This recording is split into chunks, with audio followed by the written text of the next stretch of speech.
Partia Socialiste përmbylli fushatën e zgjedhjeve të 11 majit në një takim të madh në hyrje të shëndetores bregdetare lungomare. Mbi 12.000 pjesëmarrës ishin në mitingun përmbyllës të fushatës, mes tyre dhe kryetari i Partisë Socialiste Shqiptare Edi Rama.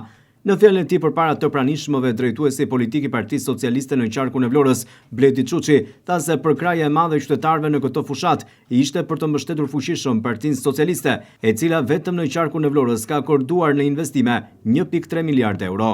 Për një muaj të tërë, ju na keni dhënë përkrajen në çdo lagje, në çdo qytet ku kemi qenë dhe sigurisht kemi ndjer edhe përkrajen tuaj për mandatin e ardhshëm për të qeverisur si Parti Socialiste. Dhe kjo sigurisht është një përkraje që vjen si rezultat i transformimeve rrënjësore që Partia Socialiste, Qeveria Socialiste me nënkrye Edi Ramën, ka bërë në qarkun më të investuar të Shqipërisë, në qarkun e Vlorës.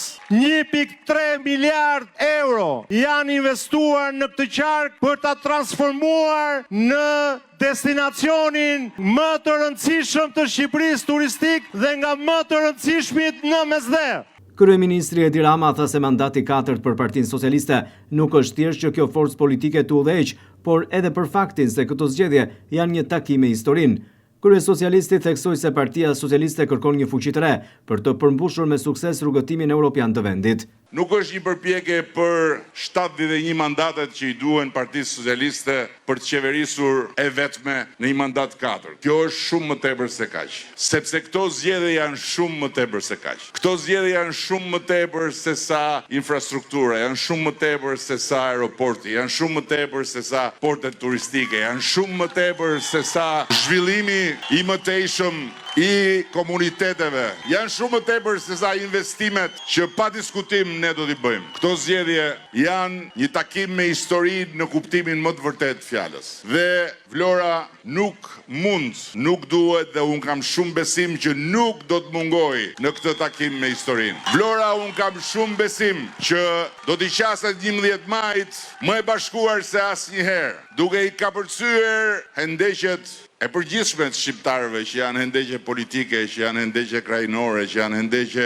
partijake, duke kapërcyer edhe hendekun karakteristik tradicional të Vlorës, që është hendeku i inatit, kush jam unë e kush je ti, dhe duke u bërë bashkë për t'i dhënë Partisë Socialiste një fuqi të re, jo për vete, jo për Partinë Socialiste, as për deputetët e Partisë Socialiste, as për karriget e ministrave të Partisë Socialiste, as për mua por një fuqi të re për të përmbyllur negociatat e antarësimit Bashkimin Evropian brenda vitit 2027 dhe për ta ulur Shqipërinë në sallonin kryesor të Shtëpisë së Evropës Bashkuar brenda kësaj dekade. Ky është takimi me historinë. Ky është mesazhi që duhet t'jap Vlora si një vend ku historia ka kaluar jo një herë, dhe unë nuk besoj se rastisht ka zgjedhur Vlorën. Historia zgjodhi Vlorën për të ngritur flamurin e pavarësisë, këtë flamur që unë do t'ju lutesha shumë të çoni të tërë në këmbë dhe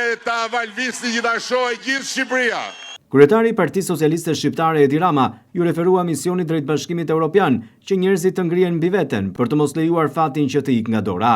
Për Vlorën e vajzave, e djemve, e burrave dhe e grave që duhet ta marrin përsipër përgjegjësinë, duhet ta marrin përsipër detyrën, duhet ta marrin përsipër misionin që të ngrihen mbi veten dhe të bëhen një grusht i vetëm, duke e mbledhur këtë dorë për të mos e lëshuar fatin evropian të Shqipërisë dhe për t'i dhënë një mesazh shumë të fortë Europës, për t'i dhënë një mesazh shumë të fortë të gjithë Bashkimit Evropian, që ne, populli i Vlorës të bashkuar, ne, populli i Shqipërisë të bashkuar, ne vlonjatët, shqiptarët, duam që Shqipëria të bëhet pjesë e Bashkimit Evropian tani. Nuk duam të presim më.